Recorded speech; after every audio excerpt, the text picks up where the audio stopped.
করতাল বাজিয়ে লাড্ডু খাইয়ে মমতা হায় হায়। ওবিসি মামলা নিয়ে রাজ্য সরকারের বিরুদ্ধে প্রবল আক্রমণে শুভেন্দু অধিকারী। রীতিমতো উচ্ছ্বাসে ফেটে পড়লেন বিজেপি কর্মীরা। বিধানসভার সামনে করতালের তালে শুরু হয় স্লোগান মমতা হায় হায়। দলীয় সমর্থকদের মধ্যে কেউ করতাল বাজাচ্ছেন, কেউ আবার লাড্ডু বিলোচ্ছেন।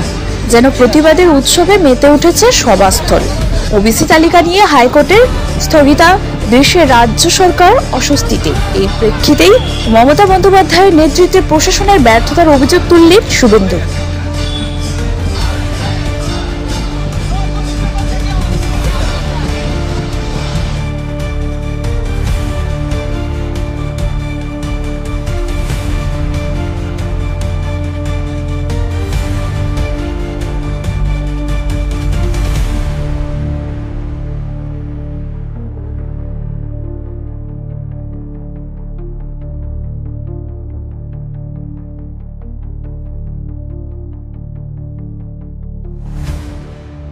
নতুন নতুন আপডেট পেতে সাবস্ক্রাইব করুন নিউজ আপ ডেইলি।